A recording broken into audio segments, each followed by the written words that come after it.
Dukung dakwah ini terus mengudara. Kajian gratis ini berjalan atas izin Allah dan dukungan tulus dari Anda. Bersama kita sebarkan kebaikan seluas-luasnya. Yuk jadi bagian dari tim kebaikan kami dengan mendukung operasional dakwah. Jazakumullahu khairan kasiron. Sebenarnya ada LCD di studio, tapi kita pakai dulu apa adanya sekarang. Bismillahirrahmanirrahim. Alhamdulillahirabbil alamin. Allahumma shalli wa sallim wa barik ala Muhammad wa ala ali Muhammad. Allahumma inna nas'aluka ilman nafi'a wa rizqan thayyiba wa amalan mutaqabbala. Allahumma shfi mardal muslimin. Allahumma ansuril mujahidin warhamil mustad'afin wa dammir a'da'ad din wa tmis ala amwalihim. Rabbana taqabbal minna innaka antas sami'ul alim wa tub alaina innaka antat tawwabur rahim. Amin ya rabbal alamin. Alhamdulillah kaum muslimin rahimakumullah. Kita masih melanjutkan pengajian hadis dari kitab Sunan At-Tirmidzi. Sebenarnya kitab Sunan At-Tirmidzi ini adalah kitab jami' karena pembahasannya tidak hanya masalah fikih, tapi segala macam di dalam Islam dibahas, termasuk tafsir Al-Quran. Nah, sekarang kita sudah masuk pada bagian tafsir surat Al-Kahfi, yaitu yang membawa kitab bisa dilihat pada hadis 3149. Ini hadisnya panjang, Pak. Dan ini penting untuk kita pelajari karena kita setiap hari Jumat biasanya membaca surat Al-Kahfi. Jazakallahu khairan. Hadis 3149 dari Sa'id bin Jubair radhiyallahu anhu, dia mengatakan, saya berkata kepada Ibnu Abbas, sesungguhnya Nauf al-Bikali, seorang tabi'i, dia mengatakan bahwasanya Nabi Musa, sahabatnya Bani Israel, itu bukanlah Nabi Musa sahabatnya Nabi Khadir. Jadi menurut Nauf ada dua Musa, ya. Musanya Bani Israel dan Musanya Khadir, itu dua orang yang berbeda. Maka Ibnu Abbas mengatakan kadzaba aduwullah, telah dusta musuhnya Allah. Artinya perkataan itu batil sebatil-batilnya. Maka dia mengatakan musuh Allah. Padahal sebenarnya Nauf al-Bikali ini bukan musuh Allah. Dia seorang ulama, tapi dalam hal ini dia salah sangka. Dan kita harus memaklumi Ibnu Abbas ketika dia ngomongnya keras seperti ini, karena kebiasaannya para ulama ketika mendengar sesuatu yang batil itu hatinya langsung tidak terima, sehingga muncul kata-kata yang keras seperti ini. Tapi nggak usah kita tiru, Pak. Kenapa? Karena kita bukan ulama, ya. Kalau nanti kita sudah tingkatnya tingkat ulama, nah oke lah kita pakai kata-kata keras yang seperti ini. Tapi kalau kita tingkatannya masih belum ulama, udah kita normal saja, ya. Sami itu saya mendengar Ubay bin Ka'ab, kata Ibnu Abbas, mengatakan bahwasanya Nabi sallallahu alaihi wasallam saya dengar bersabda, qama Musa, telah berdiri Nabi Musa khutiban untuk khutbah fi Bani Israel, di kalangan Bani Israel. Isra itu artinya hamba, il itu artinya Allah. Maka Bani Israel itu adalah keturunan Nabi Yakub, yang Nabi Yakub nama lainnya Israel, yang artinya hamba Allah. Fasu'ila, lalu Nabi Musa ditanya, ayyun nasi a'lam, siapakah manusia yang paling alim? Faqala, maka Nabi Musa mengatakan, ana a'lam, saya paling alim. Ini bukan berarti Nabi Musa sombong, Pak.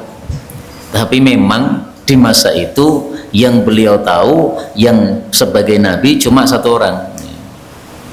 Jadi misalnya panjenengan bayangkan, panjenengan diangkat oleh Allah sebagai nabi dan panjenengan tidak tahu ada nabi yang lain. Kemudian panjenengan ditanya siapa yang paling alim, panjenengan menjawab saya paling alim. Wajar tuh, Pak, ya?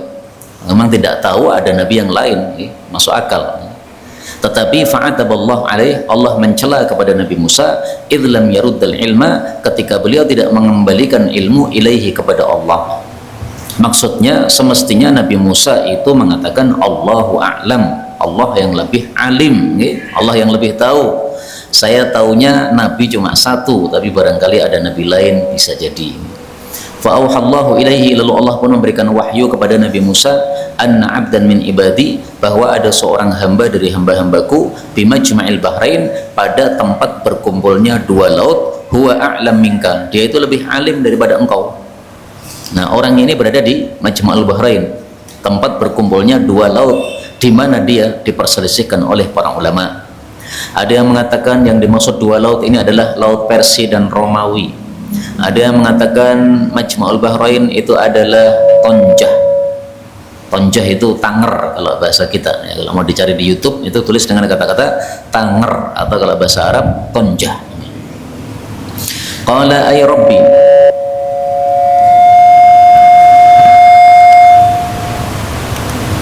qala Nabi Musa mengatakan, ay Rabbi, wahai pemeliharaku, fakaifa li bihi, bagaimana saya bisa berjumpa dengan Nabi Khadir alaihi salatu wassalam.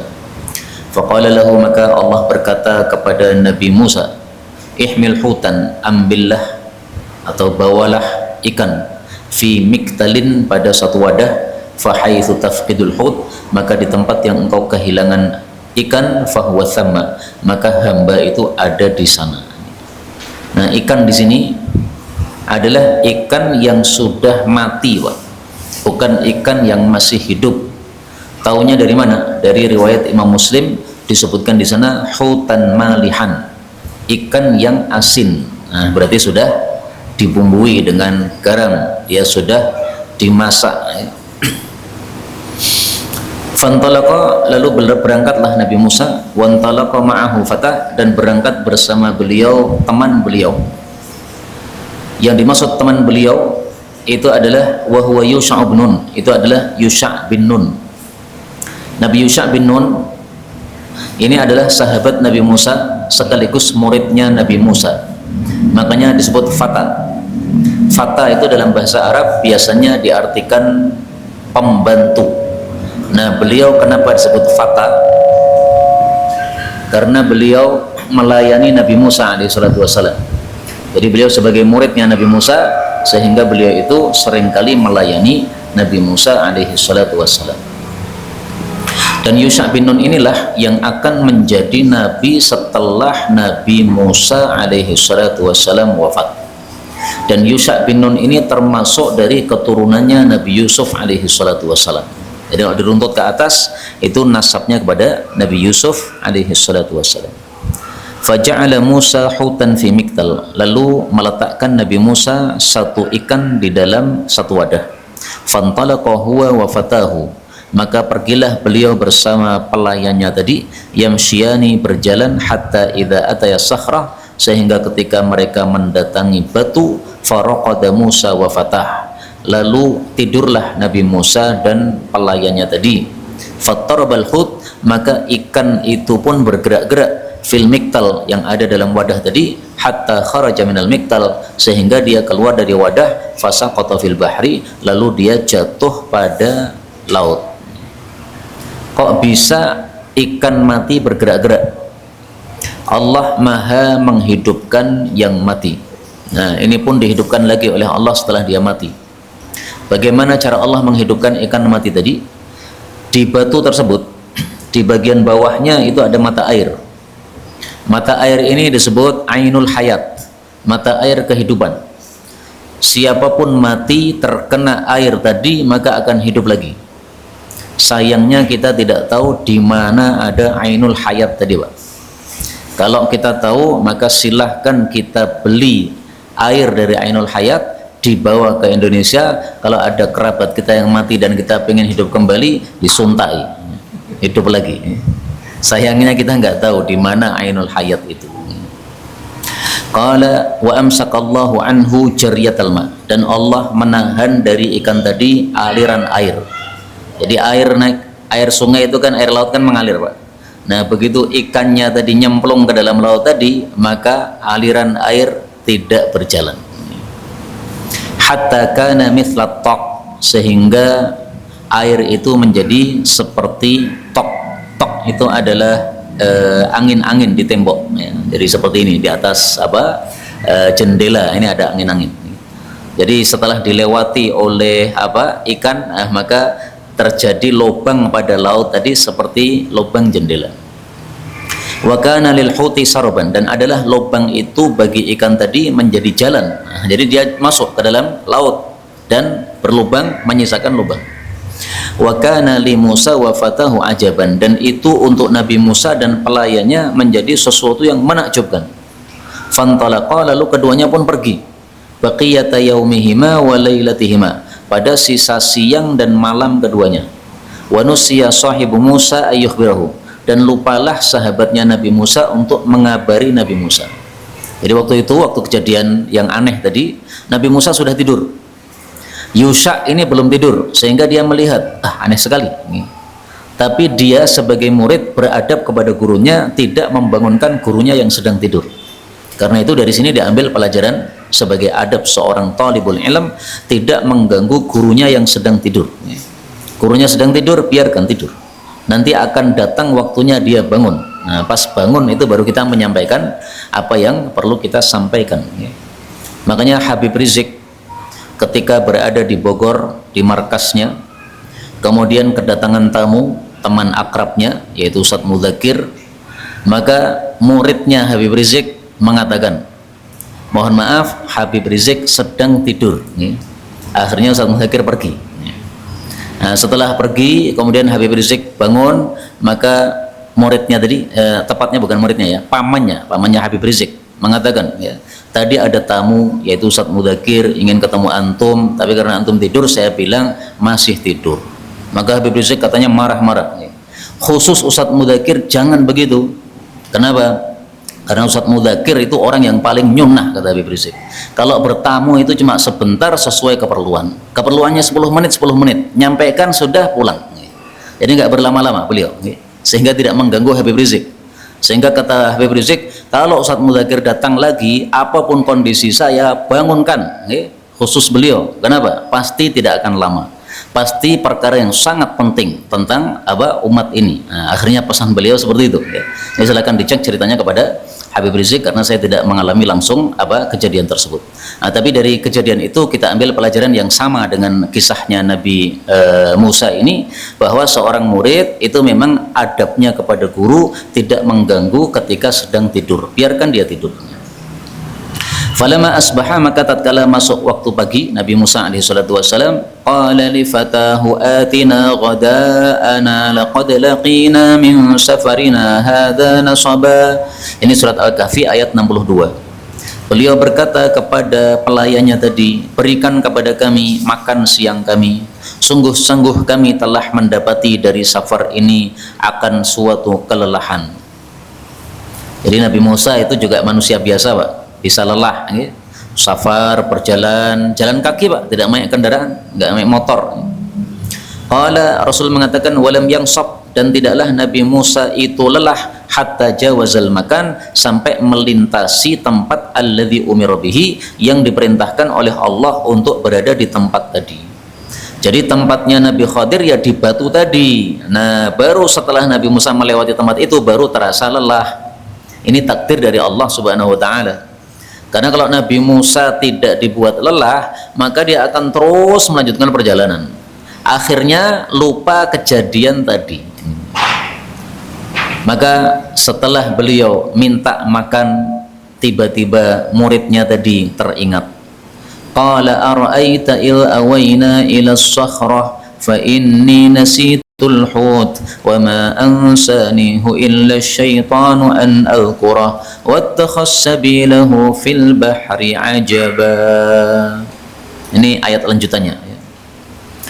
Maka Yusha mengatakan, apakah engkau tahu ketika kita ini pergi ke batu tadi, maka sesungguhnya saya lupa terhadap ikan itu, bahwasanya dia bisa hidup, kemudian dia masuk ke laut, dan tidaklah melupakan saya terhadapnya kecuali setan untuk saya mengingatnya, dan ikan itu melewati jalannya di dalam laut sebagai sesuatu yang menakjubkan. Kok bisa dilewati oleh ikan, kemudian airnya tidak bergeming, tidak bergerak, malah menjadi lubang untuk ikan tadi? Aneh. Sebenarnya saya itu pengen tahu lanjutannya, Pak. Apa kaitannya antara Nabi Khadir dengan ikan tadi? Sayangnya dalam hadisnya nggak disebutkan. Bisa jadi, wallahu alam, ya, Nabi Khadir itu tinggalnya di bawah laut sana itu, nah, sehingga ikannya itu masuk ke dalam untuk menjemput Nabi Khadir alaihissalatu wassalam. Nabi Khadir ini ada tamu, silahkan naik, mungkin, ya, kita nggak tahu kan. Jadi sebenarnya pengen ngerti saya itu apa kaitannya ikan ini kok melubangi ke dalam laut dengan kondisi Nabi Khadir yang muncul di situ. Ya, sayangnya nggak disebutkan. Qala Musa, berkata Nabi Musa, dzalika ma kunna nabgh fartadda ala atharihima qasasa. Kata Nabi Musa, itulah apa yang kami cari, yaitu kita mencari orang namanya Nabi Khadir. Maka keduanya pun kembali pada bekas-bekas langkah keduanya dengan mengikuti langkah tadi. Jadi rutenya sama. Misalnya kemarin rutenya itu melewati jalur A, nah, maka balik pada jalur A tadi. Sudah muncul belum, Pak? Sudah. Ya. Qala, Rasul mengatakan, fakana, maka adalah dua orang tadi yaqussani, mengikuti atharohuma, bekas-bekas langkah keduanya yang kemarin.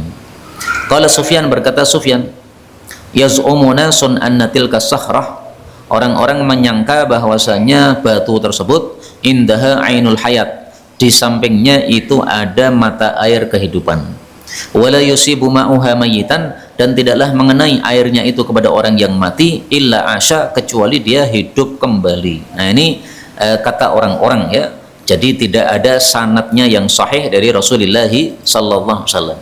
Hanya kata orang-orang. Qala, Rasul mengatakan, wa kana al-hutu, dan adalah ikan itu qad ukila minhu, sudah dimakan darinya. Falamma qutira alaihi, maka tatkala tertetesi terhadap ikan tadi, qutira alaihil ma, tertetesi dengan air, asya, maka dia hidup kembali. Nah ini kata-kata wa kanal hutu ini mestinya sabda Nabi sallallahu alaihi wasallam, karena dimasukkan tanda kurung begini. Biasanya kalau dimasuki tanda kurung ini adalah maksud dari apa para pencetak itu, ini sabda Nabi sallallahu alaihi wasallam.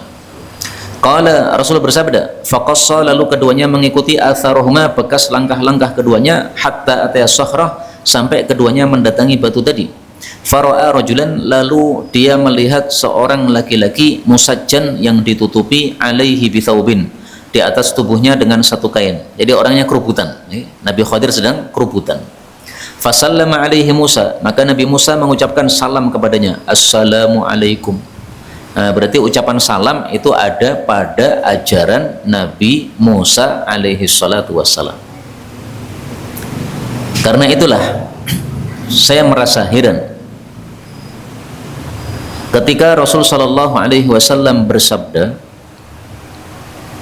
innal yahud, sesungguhnya orang-orang Yahudi, la yahsudunakum, mereka iri terhadap kalian, ala salami wa ta'min, karena kalian itu mengucapkan salam dan mengucapkan amin. Artinya di antara orang-orang Yahudi itu tidak ada syariat salam. Aneh kan? Sebenarnya orang Yahudi itu kan asalnya pengikut Nabi Musa. Begitu Nabi Musa wafat, mereka kemudian nyeleneh malah kafir. Nah, padahal Nabi Musa saja di sini mengucapkan salam, sehingga semestinya orang-orang Yahudi itu ada salam. Nah, ketika orang-orang Yahudi sekarang tidak ada salam, ini bukti valid bahwasanya orang Yahudi sudah menyimpang dari ajaran Nabi Musa. Kalau memang mereka masih lurus ajarannya mengikuti Nabi Musa, pasti mereka juga mengucapkan salam, karena di sini fasallama, Nabi Musa salam. Faqala, maka Khadir menanyakan, anna, dari mana, bi ardikas salam, ada salam di tanahmu ini sekarang ini. Maksudnya Nabi Khadir merasa aneh, kok ada orang di sini mengucapkan salam, karena orang kampung sini ini waktu itu belum ada yang Islam, sehingga kalau ada yang mengucapkan salam, Nabi Khadir merasa aneh, ini pasti orang jauh ini. Kalau orang sini, orang kampung sini, nggak ada yang mengucapkan salam, karena di sini kampungnya kampung orang-orang kafir. Qala, maka Nabi Musa mengatakan, ana Musa, saya ini Nabi Musa. Ya, jadi kalau saya salam itu ya wajar. Qala, maka Nabi Khadir mengatakan, Musa Bani Israel, apakah Musanya Bani Israel? Qala, Nabi Musa menjawab, na'am, ya. Nah, disinilah dalil bahwasanya Musanya Nabi Khadir itu ya Musanya Bani Israel. Sehingga perkataan Nauf al-Bikali tadi bahwasanya Nabi Musa itu ada dua, ada Musa Bani Israel, ada Musa yang bersama Khadir, itu tidak benar. Itu adalah satu orang yang sama. Qala, Khadir mengatakan, ya Musa, wahai Musa, innaka ala ilmin, engkau ada di atas satu ilmu, min ilmillah, dari ilmunya Allah, 'allamakahullahu, yang Allah mengajari kamu ilmu tadi, la a'lamuhu, saya tidak mengetahuinya. Nah, jadi begitu ketemu Nabi Khadir langsung dikasih pelajaran, Pak, oleh Nabi Khadir alaihissalatu wassalam. Jadi kira-kira Nabi Musa dengan Nabi Khadir itu lebih afdal yang mana? Lebih afdal Nabi Khadir dari sisi Nabi Khadir gurunya Nabi Musa, ya. Tapi dari sisi yang lain belum tentu, ya.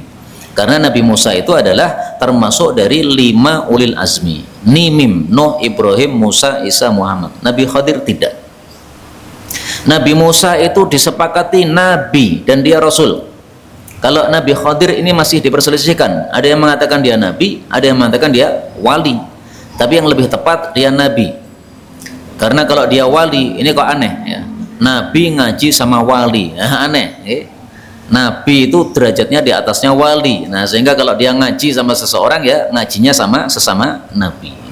Jadi pendapat yang lebih kuat, insya Allah Nabi Khadir Nabi, bukan wali. Kemudian kata Nabi Khadir, wa ana, dan saya ala ilmin, di atas ilmu, min ilmillah, dari ilmunya Allah, allamanihi, yang Allah mengajari saya ilmu tadi, la ta'lamuh, kamu tidak tahu. Istilahnya orang-orang, ilmunya Nabi Musa ilmu syariat, ilmunya Nabi Khadir ilmu hakikat. Istilahnya orang-orang, Pak, bukan istilah Rasul ini. Ya, mau pakai istilah ini nggak apa-apa. Yang penting jangan disalah artikan, karena sebagian orang salah mengartikan. Jadi kalau orang sudah sampai hakikat tidak perlu syariat, nah ini ngawur.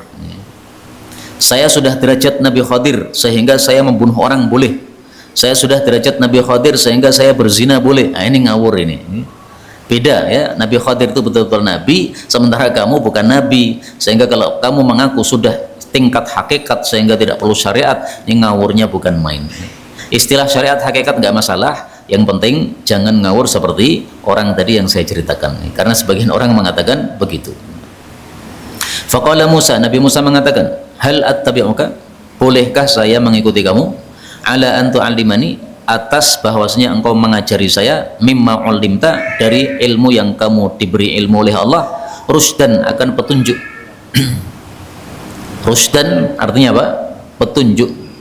Boleh juga dibaca rosyadan, ya. Rosyadan atau rusdan, yaitu ilmu yang memberikan petunjuk, ilmu yang mengandung petunjuk.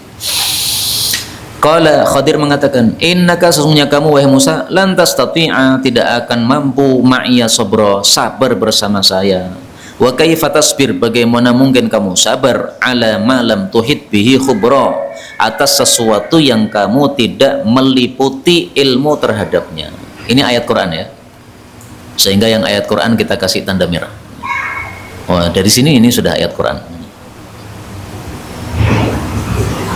Dari sini kita ambil pelajaran bahwa kita tidak akan sabar kecuali kalau paham ilmunya, Pak. Tapi kalau tidak paham ilmunya biasanya nggak sabar.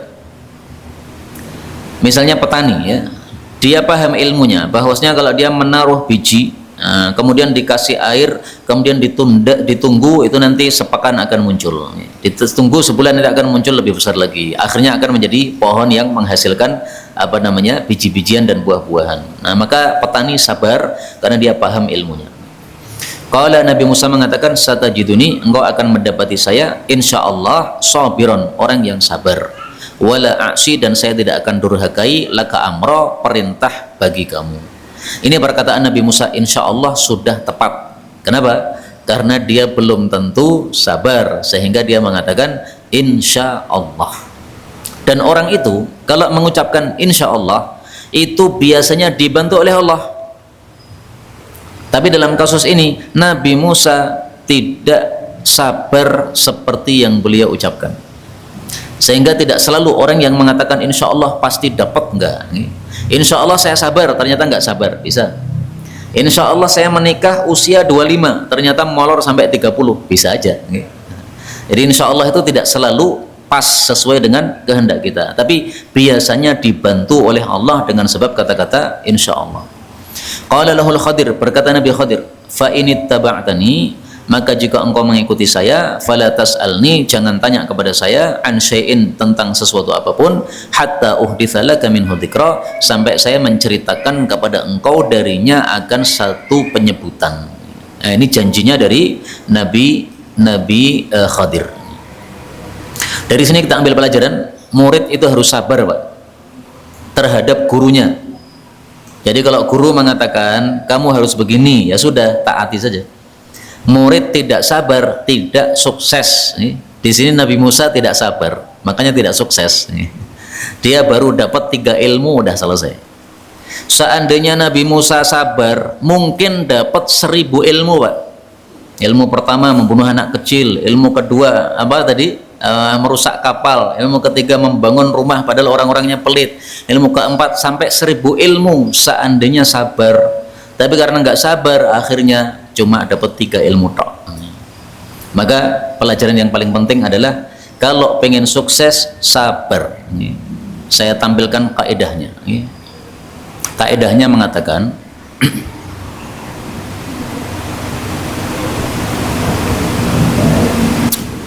kaidah, man sabata nabata. Man sabata, barang siapa yang tetap terus bersabar sesuai arahan gurunya, nabata, maka dia akan tumbuh, akan sukses. Tapi kalau tidak sabar, ya tidak akan sukses. Maka ilmu ini perlu kesabaran dan perlu ketaatan kepada guru. Qala na'am, maka Nabi Musa mengatakan, baiklah. Fantalaqal Khadir, maka pergilah Nabi Khadir dan Nabi Musa yamsyani, berjalan ala sahilil bahar di tepi laut. Famarrat bihima safinah, maka melewati keduanya satu kapal. Fakallamahum, maka keduanya bicara kepada orang-orang kapal, ayyahmiluhuma, untuk menaikkan keduanya. Fa'araful Khadir, maka mereka ternyata kenal dengan Nabi Khadir. Fahamaluhuma, maka mereka pun menaikkan keduanya bighairi naulin, tanpa bayaran. Jadi boleh kita itu memberikan gratisan kepada sebagian orang yang kita kenal, Pak, nggak apa-apa. Tapi kalau saya lebih suka tidak digratiskan, karena bikin pekewuh. Kenapa? Karena kita ini orang Jawa, Pak. Orang Jawa itu gampang pekewuh. Kalau seandainya kita orang Arab yang tidak gampang pekewuh, mungkin malah mengatakan, oh iya terima kasih ya, setiap saya kesini gratis terus, nah, mungkin begitu. Tapi kalau orang Jawa biasanya habis digratisi, wes pekewuh, malu sudah nggak beli lagi. Fa'amadal Khadir, sehingga menurut saya paling bagusnya kalau kepada orang Jawa itu bukan gratis tapi diskon. Jadi misalnya mestinya bayar 50.000, kita diskon 40.000, nah, itu menyenangkan. Tapi kalau gratis nggak usah bayar, biasanya pekewuh. Fa'amadal Khadir, maka Nabi Khadir bersengaja ila lauhin, kepada satu papan min alwahis safinah, dari papan-papan kapal, fanaza'uhu, lalu dia cabut. Ini adalah perbuatan pertama Nabi Musa alaihi salatu wassalam, merusak kapal Nabi Khadir, ya. Faqala lahu Musa, maka Nabi Musa menegur kepada Nabi Khadir, qaumun, satu kaum, hamaluna, mereka membawa kita bighairi naulin, tanpa upah. Fa'amata, lalu kamu bersengaja ila safinatihim, kepada kapal mereka. Fa kharaqtaha, lalu kamu melubanginya, litughriqa ahlaha, supaya engkau menenggelamkan penghuninya. Laqad ji'ta syai'an imra, sungguh-sungguh engkau datang dengan perkara yang mungkar. Kata-kata imra itu bisa diartikan mungkar, bisa diartikan besar. Maka kalau dua makna ini kita gabungkan, berarti kemungkaran yang besar. Qala alam aqul innaka lan tastati'a ma'iya sabra. Khadir mengatakan, bukankah sudah saya katakan sesungguhnya kamu tidak akan mampu sabar bersama saya. Ini diambil pelajaran bahwa guru itu paham watak murid, Pak. Jadi guru itu melihat murid itu biasanya terpaham. Oh, iki watak ini, watak ini. Kalau ini insya Allah sukses, kalau ini insya Allah tidak sukses, paham. Karena melihat wataknya sudah bisa menebak, ya. Oh, watak kayak begini nggak bakal sabar. Nabi Musa itu kan keras orangnya, gitu. Jadi kalau punya perasaan atau kata-kata dalam hati langsung diungkapkan. Berbeda dengan Nabi Muhammad SAW, tidak selalu begitu.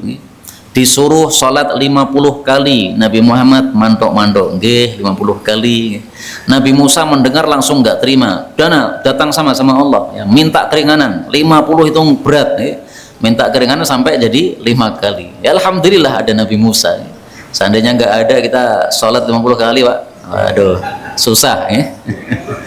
Dengkelen, ya.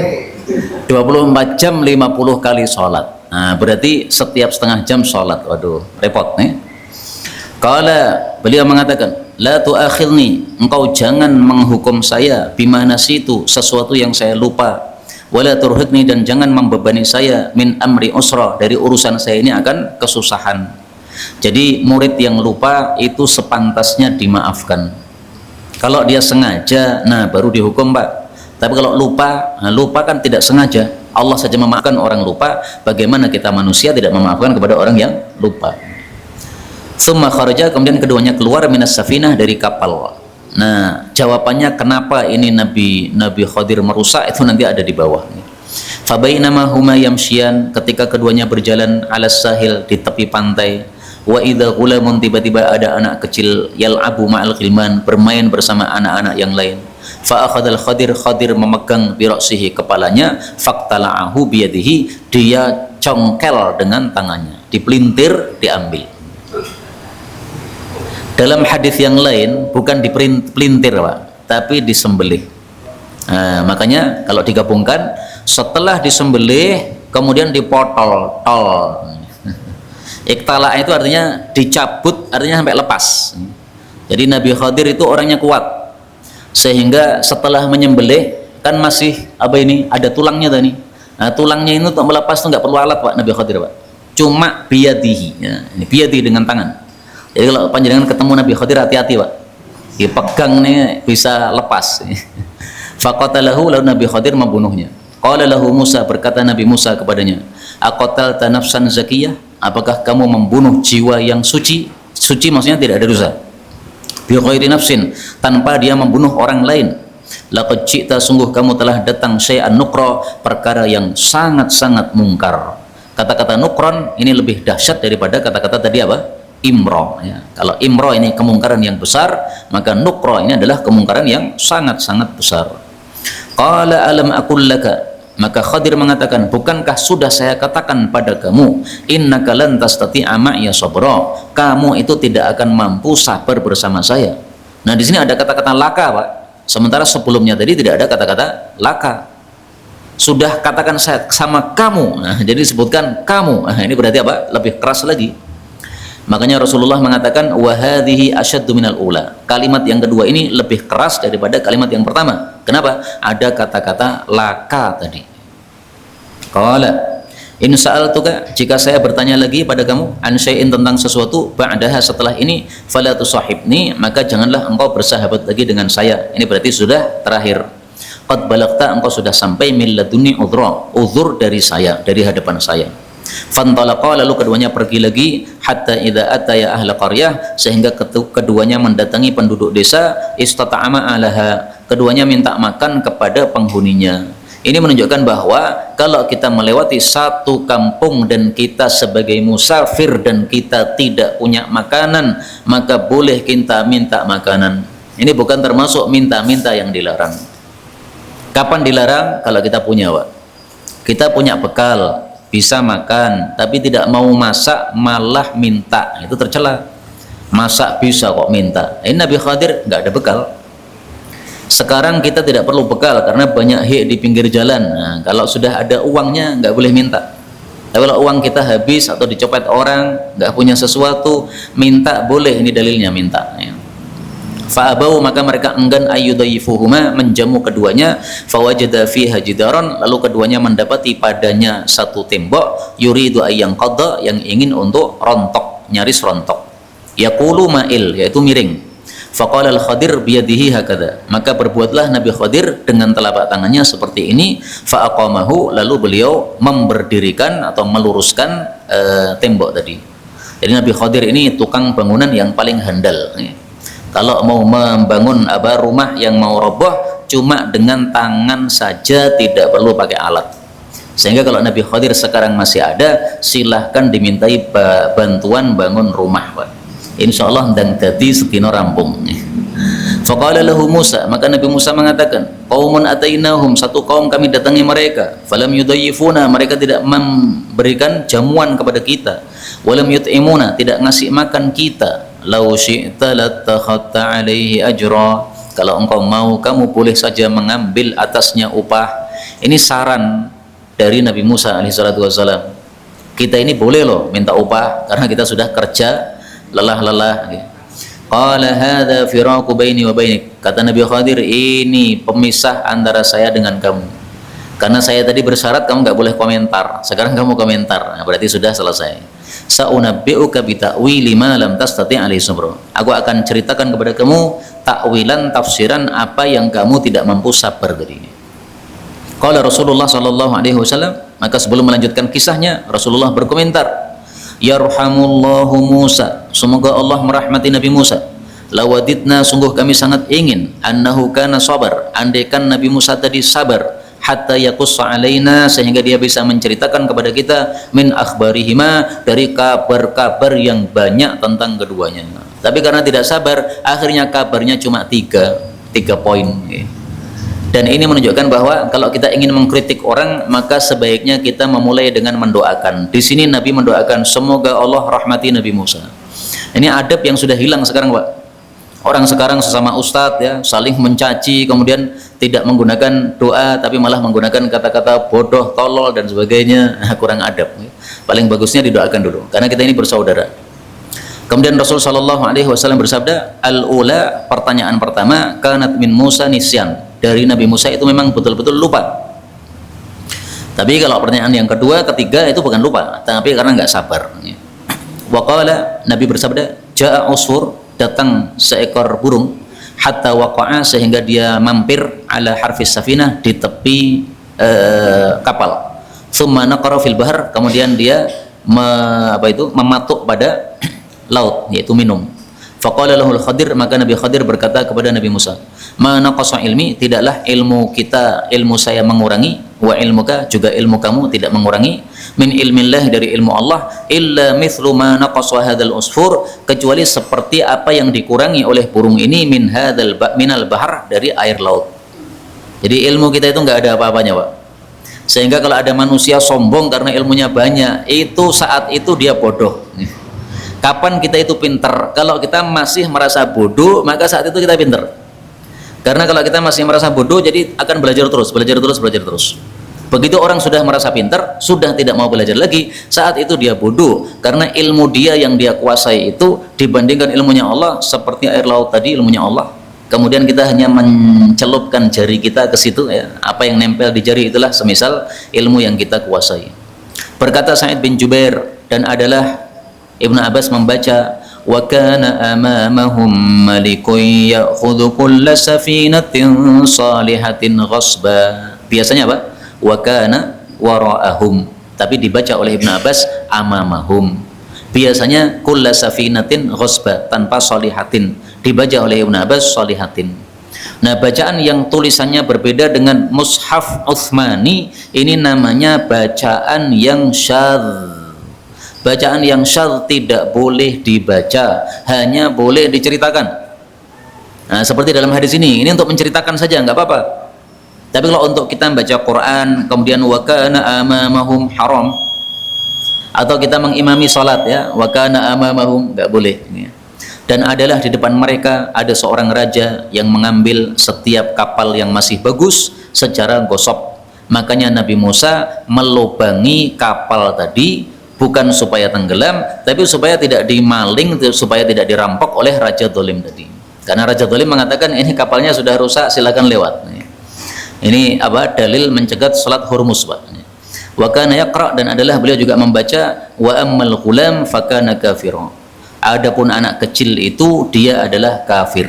Nah, bacaan kita wa ammal ghulam fakana abawahu mu'minain, tidak ada kata-kata fakana kafiron. Maka kata-kata fakana kafiron ini pun juga qiraah atau bacaan yang syadz, tidak boleh kita baca, tapi hanya boleh kita ceritakan. Inilah kisah tentang Nabi Musa dan Nabi Khadir, sangat panjang sekali hadisnya, sehingga satu pertemuan kita hanya bisa membaca satu hadis saja. Mudah-mudahan dengan pelajaran-pelajaran yang dapat kita petik dari hadis ini tadi, kita bisa terapkan dalam keseharian. Wallahu a'lam bishawab, walhamdulillahi rabbil alamin. Silakan. Apakah Nabi Khadir masih hidup? Ada dua pendapat. Mayoritas ulama berpendapat masih hidup. Sebagian kecil ulama berpendapat sudah mati. Semua dalil yang menunjukkan bahwa Nabi Khadir masih hidup tidak ada yang sahih sama sekali. Karena itu kalau saya ditanya pendapatmu Nabi Khadir masih hidup atau tidak? Saya biasanya menjawab masih hidup, namanya Khadir di Jawa Timur teman saya.